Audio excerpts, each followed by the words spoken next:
बोलिए श्री प्राणनाथ प्यारे की जय।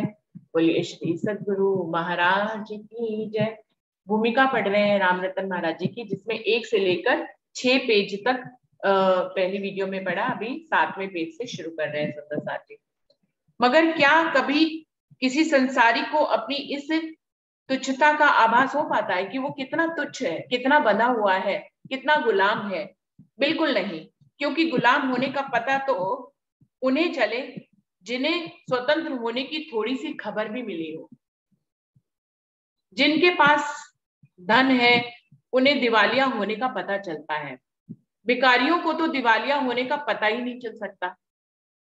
जो कभी थोड़ा प्रकृति से ऊपर उठकर जिए हैं उन्हें नीचे आने का पता चलता है और फर्क दिखता है। लेकिन जो सदा से ही नीचे जिए चले जा रहे हैं, घाटियों का को उन्होंने अपनी जिंदगी बना रखा है, उनकी आंखें शिखर की ओर जा ही कैसे सकते हैं? अंधेरा ही जिसका घर है, उन्हें कैसे पता चलेगा कि उजाला थोड़ा फीका हो गया है, कि दिए की लौ थोड़ी कम हो गई है? तो जो जीवन पर्यंत इसी माया में ही पैदा होते हैं, इसी माया में ही मृत्यु उनकी हो जाती है, उनको कभी भी स्वतंत्रता का एहसास नहीं होता और उन्हें अपनी गुलामी का भी एहसास नहीं हो पाता है। और जिस दिन उस शिखर की ओर हमारी नजर घूम जाती है, उस दिन से हम घाटियों से दूर होना शुरू हो जाते हैं। तब हमारे अंदर लौ लगती है, ये लगन लगती है कि उस घाटी तक हमें, उस शिखर तक हमें जाना है, ये घाटी हमें छोड़नी है। प्रकृति की दास्ता के बंधन शिथिल होने लगते हैं। लेकिन शिखर की ओर यात्रा में एक बड़ी कठिनाई है।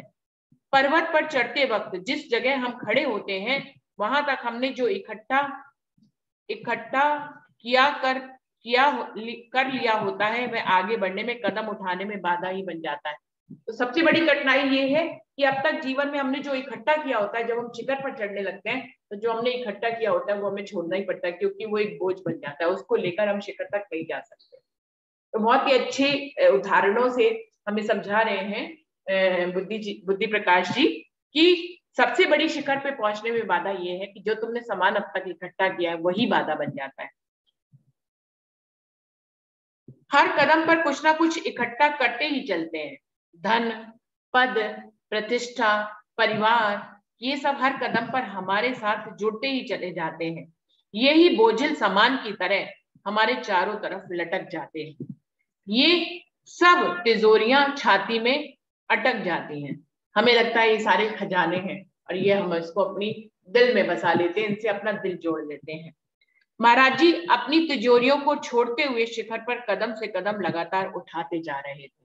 महाराज जी ने सारी ये तिजोरियों को व्यर्थ समझकर छोड़ दिया था, बहुत ही कम 16 वर्ष के आयु में।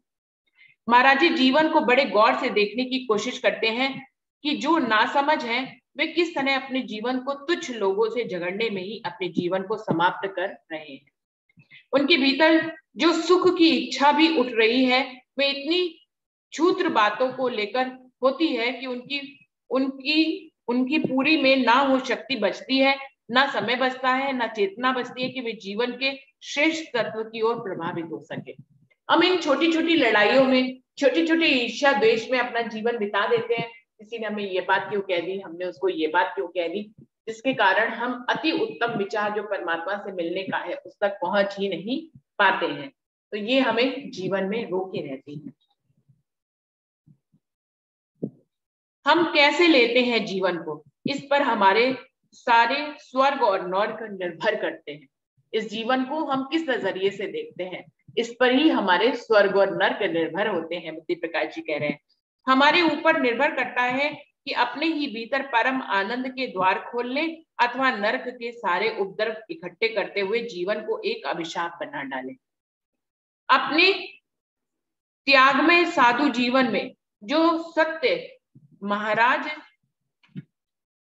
जी के हाथ लगा वह यह कि यदि बाहर कुछ भी नहीं रहे मनुष्य के पास, तो भी भीतर से यदि वह समृद्ध है उसका कुछ नहीं बिगड़ता। क्योंकि महाराज जी के पास तो बहुत ही गरीबी थी, बचपन में भी तो कुछ था ही नहीं। लेकिन इंसान को मजबूत कहाँ होना होता है? अपने दिल से। जब वो दिल से मजबूत होता है तो फिर कोई भी जो है जरूरत ही नहीं होती इन सब चीजों की कि वो बाहर से उसके पास कुछ है या नहीं है। और दूसरे जो बाहर से अपने को हर तरह से सुरक्षित करने में लगे हैं, वे भी अंत में यही पाते हैं कि उनकी सारी सुरक्षाएं उनके बंधनों में बदल गई। जो कोई बाहरी इतनी सुरक्षाएं करते भी हैं तो उनको पता लगता है कि ये सब उनके बंधन ही है। एक बड़े सिद्ध महात्मा जी के दर्शन करते हुए महात्मा जी को एक बड़ी महत्वपूर्ण सिखावनी मिली जिसे वे इस प्रकार वर्णन करते हैं। महाराज जी का एक उदाहरण यहाँ पर दे रहे हैं। रजनी बीती आनंद सहित, प्रातः जब चलने की ठानी, आशीर्वाद अपना देकर वो महापुरुष बोले वाणी, यदि साधनाओं का स्वाद अमर ये वत्स चाहते हो चखना, तो इस जीवन में 4 बात अपनी है याद सदा रखना। तजना अधिक वस्त्र और जूते, संग महात्माओं के रहना, दूध दही गुड़ पान माई के कर से कभी न गहना। माई अगर घर नौत बुलाए, मत उसके नौते जाना, कहीं फिरो पर इन्हें न करना, जाओ यही था समझाना। 4 बातें उनको संत जी बताते हैं कि एक तो अपने पास ज्यादा वस्त्र और जूते मत रखना क्योंकि यही तुम्हारा बोझ बन जाएंगे, अधिक वस्त्र और जूतों को छोड़ देना। दूसरा, हमेशा महात्माओं की संगत करना, संसारिक लोगों की संगत नहीं करना क्योंकि महात्माओं की संगत में कुछ तो अच्छा ही मिलेगा।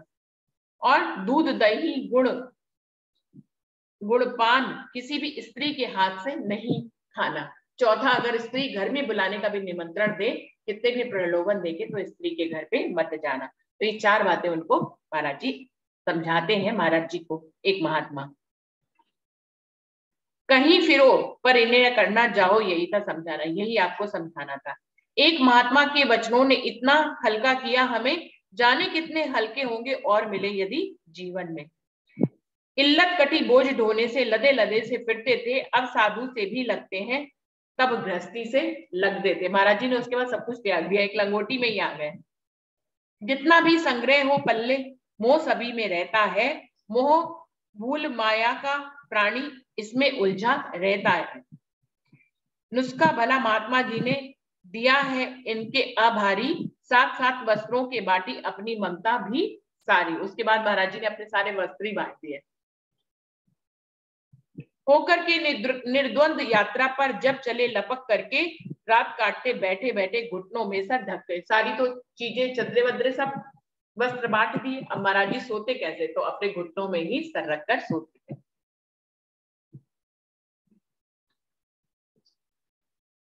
अब साधन सा जचा हमें कुछ आया लुप्त फकीरी का, हो गई चिंता भस्म चितासी, पाया राज फकीरी का।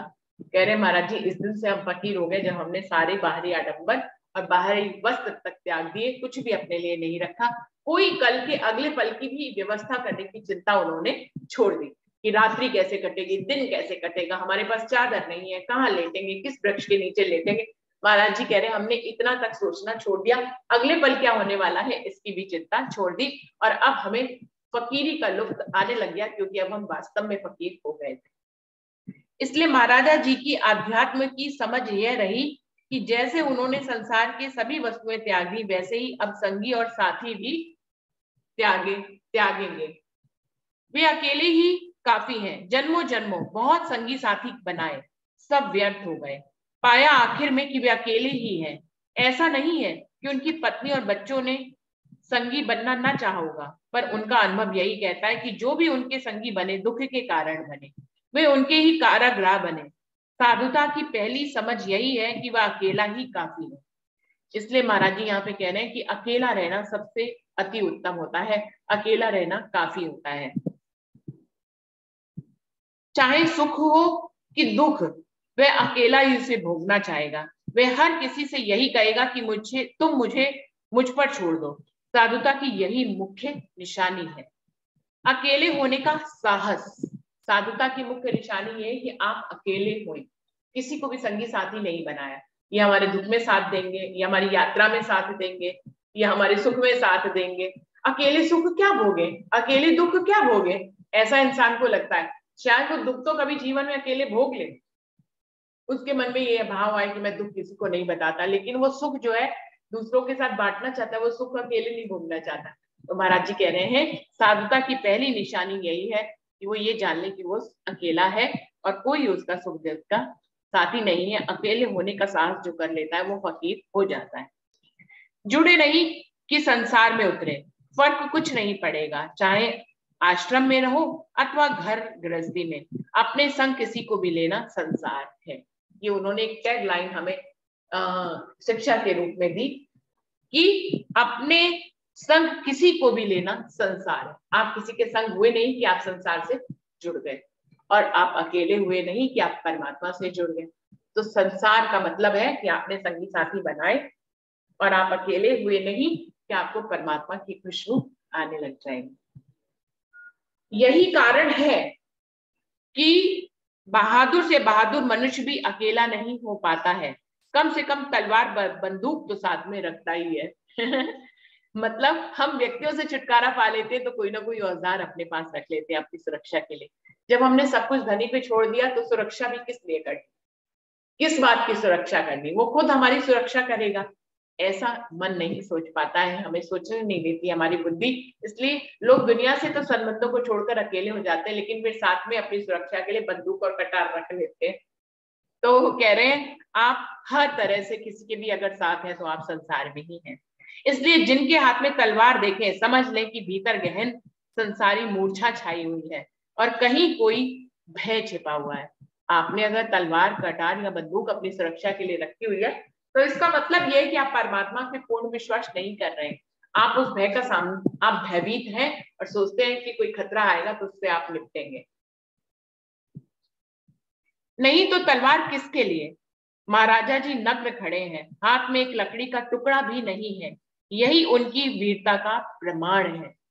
कोई उनको लंगोटी के लिए भी लोग आके उनको कहते थे कि भैया तुम्हारी लंगोटी में बहुत छेद हो गए, कुछ लंगोटी तो पहन लो किसी से मांग के। तो महाराज जी कहते थे कि क्या वो नहीं देख रहा है कि मैं नंगा हो रहा हूँ, वो खुद ही मेरी व्यवस्था करेगा। तो एक छोटी सी लकड़ी तक उन्होंने कभी अपनी सुरक्षा के लिए अपने साथ नहीं रखी और कभी वस्त्रों का भी कोई मोह नहीं किया। यही इस बात की साक्षी देता है कि भीतर से भय समाप्त हो चुका है। तलवार और बंदूक के सहारे बहादुर हो जाना बड़ा आसान है। वह ऐसे ही है जैसे किसी को शराब पिला दी गई हो और अब वह व्यर्थ के लिए अपने मरने मारने के लिए तैयार है। क्योंकि नशे में आदमी मूर्छित हो जाता है, उसे ख्याल ही नहीं रहता कि किस लिए वह जीवन लेने व देने को तैयार है।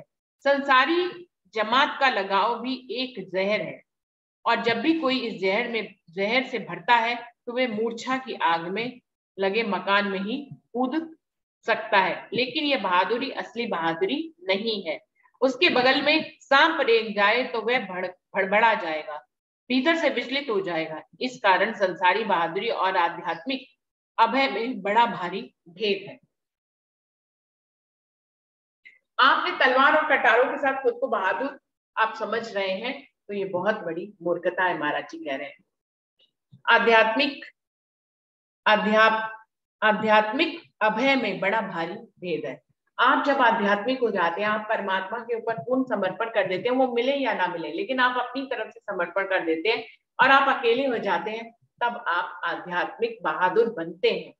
उसका कटार और बंदूक लिए हुए किसी बहादुर से कुछ लेना देना नहीं है। वो तो कटार और बंदूक लेना ही उनके भय का प्रमाण है। एक समय की घटना है कि तुंगभद्रा नदी के पास मतंग ऋषि के आश्रम देखने की इच्छा महाराज जी को हो गई। पास के लोगों से पूछने पर वे लोग महाराज जी को उसी की हंसी उड़ाने लगे, खासकर उनकी हड्डी दिखने वाले दुबले पतले काया को देखकर कि ये मतंग ऋषि के आश्रम तक जाएंगे, सोचने वाली बात ही नहीं है। अमावास अनायास हंस करके बोला, आप जाएंगे आश्रम में? तुम जरूर जाओ बाबा जी, ताकत दिखती है तुम में। जहां आज तक गया न कोई, गया तो वापस नहीं हुआ, अव्वल तो पहुंचा नहीं ऊपर रास्ते में ही काम हुआ। अपनी ओर मुखाकृति करके खिलखिलाहट की हंसी हंसा। तो जब महाराज जी ने मतंग ऋषि जाने की बात लोगों से पूछी तो वो सब लोग उनकी हंसी उड़ाने लगे कि वहां तो कोई आज तक गया ही नहीं और गया तो लौटा नहीं है। साधुओं की जगत जमात ने इस प्रकार महाराजा जी के उत्साह को ठंडा किया, पर महाराज जी भी अपने में एक अनोखे थे। उनकी व्यंग्यपूर्ण हंसी को देख सीधे ही बिना किसी से मार्ग की अन्य बातें पूछे चल दिए। महाराज जी अपने आप में अनोखे थे, कोई उनका उपहास उड़ा रहा था तो वो और दृढ़ निश्चय कर लेते थे कि मुझे तो वहां तक जाना ही है। बिल्कुल यही हुआ। हंसी व्यंग सी सुनकर उनकी हम आश्रम से निकल पड़े जिधर बुद्धि ने मार्ग बताया उसी दिशा को निकल पड़े। विकट चढ़ाई थी पर्वत की, एकदम खड़ी नाम को ढोल, अगर बीच में फिसले कोई तो बस पहुंच जाए पाताल। वृक्षालिंगन किए हुए थे, आपस में थे गुथे हुए, जगत था गुंजान भयानक, पगडंडी बन में अनजान। भय ना मौत का सीधा नाक की, बढ़ गए हम भी ऊपर, जब आश्रम दृष्टि में आया एक चौतरे के ऊपर। तो महाराज जी ऐसे विकट रास्ते पे भी बिना भय के ही ऊपर चले गए। उनको ये भी नहीं लगा कि शायद कोई वो वहां भूत मिले, पिशाच मिले। वो ऐसा आश्रम है जो इतनी ऊंचाई पर जंगलों के बीच में अकेला है, जहाँ कोई जाता तक नहीं है। तो महाराज जी वहां पे भी निर्भय होकर चले गए। महाराज जी ने उस आश्रम में पहुंचकर एक खास बात देखी कि वह पहाड़ी चट्टानों में कैसे चबूतरे पर बना है कि उस पर चढ़ना बड़ा मुश्किल है। सोचा कि अवश्य मतंग ऋषि ने इसे अपनी एकांत साधना के लिए बड़ा ही अनुकूल पाया होगा, क्योंकि उस सुनसान जंगल में जहां हिंसक पशु इधर उधर डोलते ही रहते होंगे, यदि वे बार बार उनके पास आते जाते रहे तो वे उन्हें ध्यान नहीं करने देंगे। इसलिए महाराजा जी किसी प्रकार एक जगह से जड़े पकड़ पकड़ कर ऊपर पहुंच ही गए। देखा तो उस आश्रम की छटा देखकर उनकी तबीयत फड़क गई और उनके भीतर एक विचित्र सी हालत सी हो गई। हृदय देखकर मनमोहक, उनसे मिलने का चाव हुआ। किस प्रकार के होंगे वे, जिस घर से ये भाव हुआ है विरक्तता का प्रतीक, जिस जगह उन्हों का वास था। हृदय मचल उठा दर्शन को, क्योंकि बेचारा प्यारा प्यासा था। तो वितंग ऋषि के आश्रम में जब पहुंचे तो महाराज जी को वो आश्रम बहुत ही प्रभावित किया। ऐसा इतना अनोखा सा था वो बना हुआ, बिल्कुल एकांतवास में। उनको लगा ये ध्यान के लिए अति उत्तम जगह है। 3 खंड का वह आश्रम था, पूरा का पूरा साफ सुथरा था। कोने में एक झाड़ू पड़ी थी, एक आसन बिछा था और पास एक धूनी से धुआं भी निकलता दिखाई दिया। महाराज जी को ऐसा लगा कि वहां कोई महात्मा जी रहते हैं, कहीं इस वक्त चले गए हैं। महाराजा जी बैठकर उनकी प्रतीक्षा करने लगे। बहुत देर बाद उन्हें ऐसा महसूस हुआ कि कहीं ऐसा तो नहीं कि महात्मा जी उनको दर्शन ही ना देना चाहता हो। जब उनके मन में ऐसा विचार हुआ तब फिर उन्होंने वापस जाने की सोची। देखा सूर्यदेव अस्ताचल के अति निकट लगे पाए और भयानक वन पर्वत सब अंधकार में हो आए, मगर महात्मा दर्शन देते तो टिकना था ठीक वहां। जब हम उनके योग्य नहीं है तो अपना विश्राम कहाँ। तो जब उनको लगा कि महात्मा जी उनको दर्शन नहीं देना चाहते हैं तो वो वहां से वापस की तरफ चल दिए। उन्होंने सोचा इससे अच्छा तो यही है कि वे यहाँ से चलकर उसी आश्रम में रात विश्राम करें जहां से चलकर यहाँ आ गए थे। इतना विचार कर उन्होंने वहां से जिस मार्ग से चढ़कर आए थे वहीं से उतरकर नीचे जाने के लिए प्रस्थान किया। किंतु यह क्या हुआ, किंतु शब्द आया आश्रम से जैसे कोई बोलता हो, पद चापों की ध्वनि भी आई जैसे कोई डोलता हो। मन में एक खुशी सी उपजी, कोई मन का था साथी, अदृश्य हो लेकिन आश्रम में अवश्य ही है बाबा जी।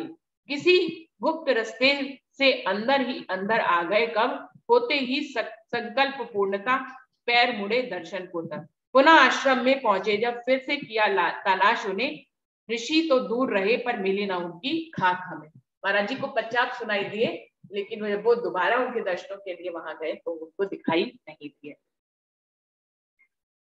तो कुपात्र हम जचे स्वयं को, नफरत आई अपने पर, बनो सुपात्र प्रथम झंडूदत्त, कृपा होगी तब तुम पर। तब भी महाराज जी ने ये नहीं, उनके अंदर कोई कमी नहीं सोची। उन्होंने क्या सोचा कि हम कुपात्र हैं, हमें वो दर्शन देना नहीं चाहते, हम पहले सुपात्र बनेंगे फिर वो हमें दर्शन देंगे। इस तरह की फटकारे और झिड़कियों से अपने मन को सदैव देते रहते। जब जरा जरा सी बातों से उन्हें अड़चने दिखाई देती तो उससे निराशा उत्पन्न नहीं होती, बल्कि उल्टी वह भाव उठता कि अरे जब इतना ही छोटा मोटा सहयोग नहीं बन पाया तो परमात्मा का साक्षात्कार हो, इतनी महान घटना उनके जीवन में कितनी दूर है। वो कितनी भी अड़चनों से घबराते नहीं थे, वो सोचते थे कि इतनी छोटी अड़चन से भी यदि परमात्मा मिले तो बहुत बड़ी बात है, और इतनी छोटी उलझनों से ही यदि वो पार नहीं पा पाए तो वो परमात्मा के रास्ते पर कैसे पहुंचेंगे। तो वो अपने आप को मोटिवेशन उनके अंदर आता रहता था। महाराज जी कभी भी हताश नहीं हुए कि वो इन घटनाओं से हताश हो जाएं और सोचें कि परमात्मा तक अब जाने का रास्ता तो बहुत कठिन है, मैं नहीं जाता। यह साधक की अनवरत साधना में प्रतिपल अपने को निहारता रहता है कि वे कहाँ कहाँ ठोकर खा रहा है और कैसे कैसे वह संसारी उपद्रवों से विचलित हो उठता है। तो ये उसकी साधना होती है एक साधक की, कि वो देखे कि वो किन किन परिस्थितियों में विचलित हो जाता है और किन किन परिस्थितियों में वो शांत रहता है, और परमात्मा की तरफ जाना ना इतना आसान है, उसके लिए कितने ही कठिन रास्तों से होकर उसको गुजरना पड़ेगा। जब इतनी प्यास से महाराजा जी अपने भीतर की प्रतिक्रियाओं के प्रति जागरूक हो गए तो उन्हें साफ साफ दिखने लगा कि उनका मन भी कितना शूद्र है कि सबको खोजने में लगा है सिवाय एक परमात्मा को छोड़कर। इसका परिणाम यह होता है कि परमात्मा तो मिलता ही नहीं, अन्य सभी खोजों में से भी कुछ नहीं मिलता, सिर्फ दौड़ धूप और आखिर में राख हाथ में लगती है। वह राख भी क्या, केवल आशाएं ही आशाएं, मात्र कल्पनाएं ही कल्पनाएं हैं। क्योंकि परमात्मा से मिलने का मार्ग, धनी से मिलने का मार्ग सुनिश्चित नहीं है। चाहे इंद्रावती जी ने वाणी में सारा मार्ग बता दिया है, लेकिन उस पर जब आप चलते हैं तो अनेक कठिनाइयों का सामना करना पड़ता है। और फिर भी कोई कितना भी मार्ग आपको बता दे धनी से मिलने का, कोई आपको कितनी ही प्रक्रियाएं ध्यान की बता दे, कोई आपको चितवन की कितनी ही प्रक्रियाएं बता दे, लेकिन चितवनी लगना धनी के हाथों में होता है और आपके प्रयासों पे। ये एक ऐसी अवस्था है जो आपके और धनी के बीच में होती है, उसमें कोई बीच में नहीं आ सकता। आपने चाहे किसी से कितनी चरचरी सीखी हो, आपने किसी से कितनी चितवनी सीखी हो, कुछ भी काम नहीं आएगा। आपकी साधना ही आपके काम आएगी। आप कितनी प्राण से भरकर उस साधना को करते हैं, कितने ही कंठ से, वही जो बुद्धि प्रकाश जी कह रहे हैं, कितने प्यासे मन से, कितने विरह से, कितने प्रेम से आप चितवनी करते हैं कि धनी के दर्शन हमें उपलब्ध हो और ये रास्ता जल्दी से जल्दी खत्म हो। कहीं कहीं वर्षों लग जाते हैं, चितवनी में बैठे भी रहते हैं तो भी कुछ होता नहीं है, कुछ घटित नहीं होता सिवाय मन की शांति के। तो सब कल्पनाएं होती हैं, हर किसी को अपना रास्ता खुद तय करना होता है। धनी के दर्शनों में पहुंचना बहुत बड़ी घटना है, इस संसार की सबसे अद्भुत और सबसे अनमोल घटना है। जिसके जीवन में ये घटित होती है वही जानता है कि उसने कितना समर्पण किया, कैसे धनी ने उसको अपने से मिलवाया। तो किसी का भी चलना, किसी की चितवनी आपकी चितवनी नहीं बन सकती, अपने लिए चितवनी आपको स्वयं करनी पड़ेगी। जैसे उन्होंने कहा, किसी का भी दर्शन किसी दूसरे के काम नहीं आता है। प्रकृति बनी ही है मिट्टी पत्थरों से, हम इससे कुछ भी खोजे हाथ में केवल मिट्टी पत्थर ही आएंगे। बुद्धि प्रकाश जी कह रहे हैं जो मिट्टी से बना है वो मिट्टी ही तो हाथ में आएगी। हम संबंध निभाते हैं, पति हैं पत्नी है, ये भी तो सब मिट्टी ही है, लेकिन इस रहस्य को जानने के बाद भी हम मिट्टी से जुड़े ही रहते हैं। मान बढ़ाई प्रतिष्ठा कोई कितनी ही खोजे वे हाथ लगेगी तो ऐसी कि हाथ जल रहे होंगे। और कोई परमात्मा की खोज ले तो उसी क्षण में पूरे ब्रह्मांड के में सबसे अधिक प्रतिष्ठित और यशस्वी हो जाता है। मिट्टी के बने पुतलों में कोई कितना ही खोजे, प्रेम मिलेगा नहीं। जो मिलेगा वह अंत में होगा विषाद ही। और कोई प्रार्थना को खोज ले तो जीवन ऐसे प्रेम की सुगंधी से भर जाएगा कि जिधर उसके नेत्र घूमेंगे लोग चरणों में लौटने लग जाएंगे। तो क्या कह रहे हैं बुद्धि प्रकाश जी यहाँ पर, कि आप कितने ही रिश्ते निभा लो अंत में आपको विष ही प्राप्त होगा।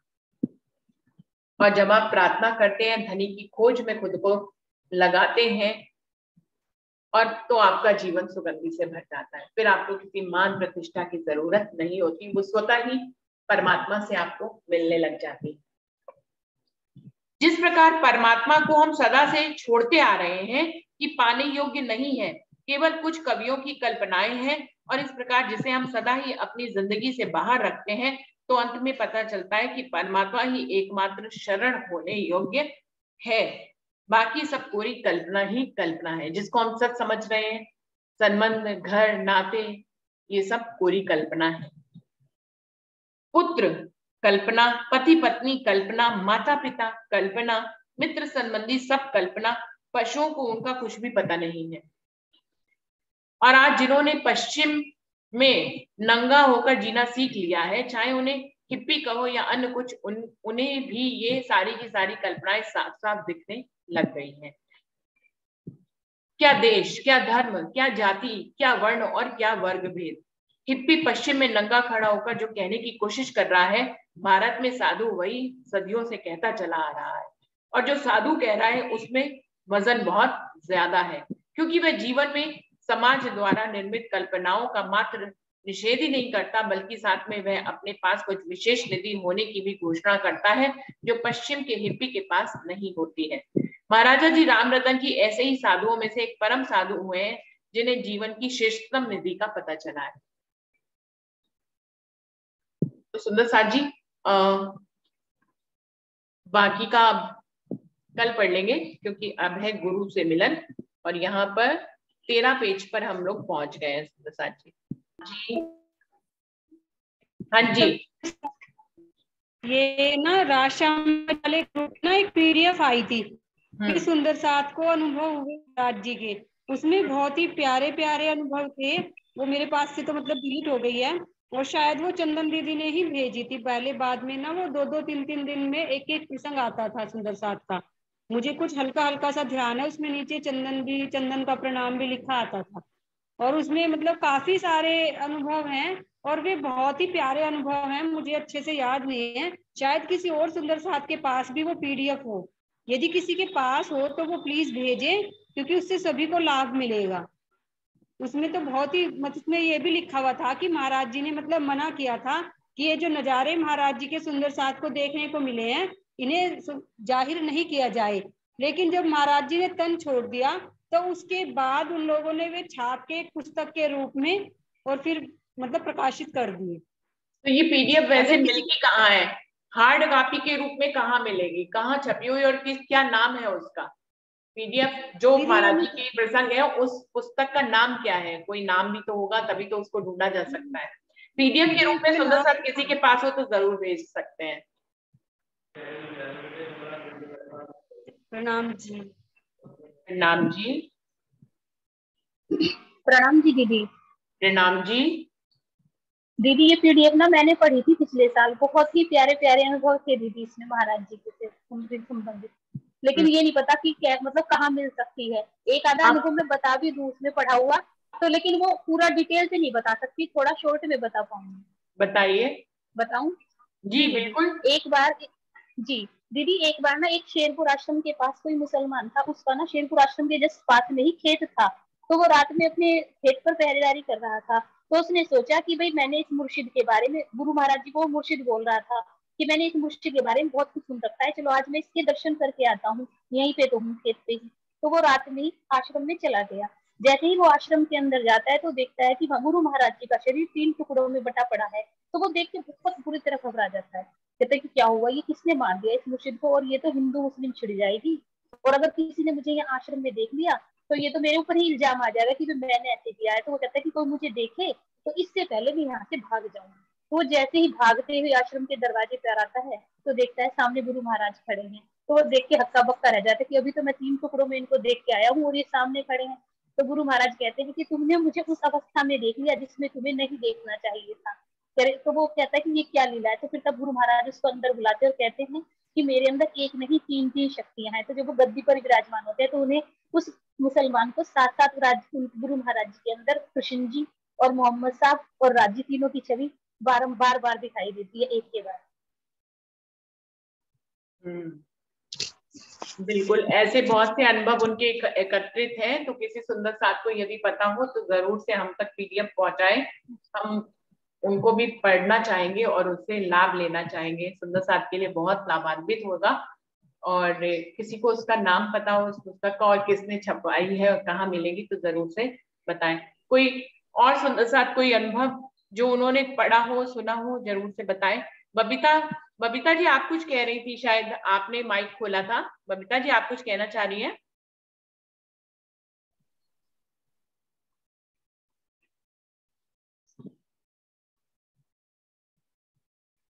कोई और सुंदर साथ कुछ कहना चाहेंगे? प्रणाम सुंदर साथ जी। प्रणाम जी। प्रणाम जी। हाँ जी, एक यहाँ पे सुशीला बुआ जी है, मैं बताती थी कि उनकी मम्मी थी, और यहाँ पे सुंदर साथ थे जो जड़ोदे में, तो ये महाराज जी के पास जाया करती सुनने के लिए। तो एक बार नु गया खेत में, कुछ उनके पति लोग बैठ गए रास्ते में कि जब वो वहां पे गई आश्रम में, वहां से आएंगे तो हम उन्हें पकड़ेंगे। तो नु गए वे सारी रात बैठे रहे, वे चली भी गई आ भी गई, फिर घर पे आए तो वे सोती मिली वहां पे। तो जैसे वृंदावन की वो लीला थी और किस तरह की लीला बहुत हुई। और एक यहाँ पे तिलक राम जी हैं शेरपुर, यहाँ पे सहारनपुर में ही आश्रम में। तो बताते थे कि एक बार कुछ लोगों ने कहा कि भाई चलो वृंदावन चलेंगे महाराज जी को, महाराज जी उन्हें लेकर गए। तो उन्होंने कहा महाराज जी अगर तुमने हमें भगवान के दर्शन करवा दिए, कृष्ण भगवान के दर्शन करवाए, तो खर्चा हम देंगे, नहीं तो खर्चा तुम्हें देना होगा। उन्होंने कहा अच्छा जी। तो कुछ लोगों के साथ में चले गए वृंदावन। तो वृंदावन में एक मतलब बुग्गी रथ वगैरह लेकर आया कोई बालक, उनने उसमें बिठाया, फिर कहीं आश्रम में ले गए, फिर उन्हें सारा वृंदावन घुमाया, 2-4 दिन वहां पे रहे। फिर आने के बाद उन्हें ट्रेन में छोड़ दिया। जब वे ट्रेन में बैठ गए तो उन्होंने कहा महाराज जी कहाँ का आपने दर्शन तो करवाए नहीं भगवान जी के। उन्होंने कहा बाहर देखो। देखा क्या, ट्रेन से बाहर देख कर भगवान कृष्ण के दर्शन हुए उन्हें। तो फिर उन्होंने ट्रेन रुकवा दी, वे नीचे उतरे तो वे भगवान कृष्ण वहां से गायब हो गए। फिर मैं वृंदावन में उतरे, फिर मैं वहां से जहाँ उन्हें टिकाते हुए आश्रम वगैरह ढूंढते फिरे, वो स्थान कहीं भी नहीं मिला उन्हें, ना तो वो बालक मिला, ना स्थान मिला, ना कुछ भी मिला। ऐसे बताते हैं तिलक राम जी हैं यहाँ पे, धोबी घाट आश्रम है, वे बताते हैं। बहुत बहुत बढ़िया। मतलब महाराज जी ने उनको कृष्ण जी के दर्शन कराए बालक के रूप में। हाँ जी। और मतलब उन्हें कहा था कि नहीं तो खर्चा तुम दोगे, नहीं तो हम देंगे। कुछ लोग मिजाजपुर के थे कहिए, मैं मतलब कुछ मैं मुजाजपुर के ही है तिलक राम जी। जो बताते हो तो उस समय वो भी होंगे ना, उस टाइम पे छोटे होंगे हाँ उस छोटे टाइम पे। होंगे, लेकिन होंगे जब उन्होंने ये घटना हाँ जी। दूसरों से हाँ जी। सुनी। नहीं मैं फिलहाल 85 साल के हो गए अब, शायद अच्छा। 85-90 के आसपास में हो गए वे। हाँ वो बताते हैं ऐसे ही। तो मतलब इस तरीके का बताते हैं। और एक बार ही कहते हैं कि कोई उनके पास जाता था, कहता महाराज जी वो दिखाओ, चमत्कार दिखाओ, चमत्कार दिखाओ। तो महाराज जी कहते क्या चमत्कार देखा है, परमात्मा का नाम ले। तो एक बार ऐसे ही उन्होंने, जैसे ही बता रही ना कि उन्होंने 3 टुकड़ों में महाराज जी को देखा, तो जैसा वे गए ऐसे ही वो स्टोरी है, मतलब ऐसे ही सुनी मैंने किसी से। तो उन्होंने कहा 3 टुकड़ों में महाराज जी पड़े, ऐसे वो एकदम से भाग के आ गया वहां से। उन्होंने कहा अरे भाई ये तो मेरे नाम लग जाएंगे, महाराज जी को तुमने मार दिया। तो फिर वो खेत में लोग काम कर रहे थे, वो वहां पर चले गए। तो वहां पर जब वे वहां पे गए तो एक वहां पे आदमी आए, वे कह रहे अगलो वही प्रसाद ले लो, प्रसाद ले लो। कहाँ से लाए हुए प्रसाद? आश्रम में भंडारा हो रहा, मैं वहां से प्रसाद लाया। वहां पे भंडारा हो रहा, वहां से प्रसाद लाया, लो प्रसाद खा लो, प्रसाद खा लो। फिर वहां पे वो तो डर रहा था, वो तो छुप रहा था। फिर वो वहां पे ले गए, देखे क्या महाराज जी ठीक ठाक बैठे। ऐसे ही सुनी, मतलब ये बात नहीं हो रहा था। अरे एक शायद सरोज अग्रवाल थी, वो लिखती थी पहले महाराज क्या, जी की बीतक के बारे में। क्या नाम बता रहे हैं? मतलब उनका नाम सरोज था, शायद अग्रवाल था क्या। और उसी में वो अब चंदन नाम से लिखते हैं कोई, हम्म। महाराज जी की बीतक लिखते थे वो। जागृति प्रणाम। मिशन में डलती थी वो। हाँ हाँ हाँ हाँ जी, हाँ। जागृति मिशन में प्रणाम डलती जी, थी। प्रणाम जी। प्रणाम जी रंजना जी, प्रणाम जी। आप रोज 7:15 बजे ज्वाइन करते हो। नहीं नहीं, कल भी थी मैं मीटिंग में। सरोज जी लिखते थे बीतक। बीतक शुरू से ही, शुरुआत में चंदन दीदी ने ही लिखी है, लेकिन कई सुंदर साथी ने अपने नाम से डाल दी उनको बाद में। चंदन दीदी से पहले बीतक किसी ने ही नहीं लिखी, जो फेसबुक पे या व्हाट्सएप पे आती थी। तो जैसे अभी कहते हैं ना सरोज दीदी लिखते हैं कोई। मेरी हाँ आवाज जी, नहीं आ रही है? आ रही है आते सरोज थे जी पहले। लिखती है। उसमें नीचे जो भी वो पोस्ट करती है उसमें नीचे लिखा होता है चंदन का प्रणाम। हाँ वो जी, अब वो हाँ चंदन के नाम पोस्ट पे वो करती है, पहले पोस्ट वो करती है, क्योंकि चंदन दीदी हाँ पोस्ट नहीं कर पाती हैं, तो पोस्ट वो करती है। नीचे लिखा होता है चंदन का प्रणाम, की मतलब वो चंदन दीदी के द्वारा ही लिखी हुई है। हाँ। चंदन दीदी ने 2011 में अभी तक लिखी थी, तब से ना सुंदर साथ है, बस उसी को ही दोबारा दोबारा पोस्ट करता है। और 2 या 3 साल उन्होंने लगातार लिखी, उसके बाद उन्होंने नहीं लिखी, पर वही पोस्ट पुरानी पुरानी आती है, दोबारा दोबारा चल के। ऐसा है। और वे सरोज जी जो थी वो बताती थी कि मतलब जब मैं हाँ जी शेरपुर में ही आई थी। प्रणाम जी। प्रणाम जी, प्रणाम जी। बबीता जी 2 मिनट रह गए हैं, आप जो प्रसंग है वो कल बताइएगा, हम लोग ध्यान से सुनेंगे, क्योंकि अभी बताएंगी तो बिल्कुल 2 मिनट में जल्दी खत्म हो जाएगा और जल्दी जल्दी सुनने में मजा नहीं आएगा। ठीक है जी, ठीक है दीदी। बबीता दीदी कल और 2-4 प्रसंग सुन के रखिएगा और हम लोग को सुनाइएगा। जी प्रणाम जी। प्रणाम जी। प्रणाम कर लेते हैं, बिल्कुल समय समाप्ति है। प्रणाम जी, सभी सुंदर साथ जी को प्रेम प्रणाम जी। प्रणाम जी। प्रणाम जी। प्रणाम जी। प्रणाम जी। सब सुंदर साथ को प्रणाम जी। प्रणाम जी। प्रणाम जी। प्रणाम जी। सभी को प्रेम प्रणाम जी। प्रणाम जी। प्रणाम जी। प्रणाम जी।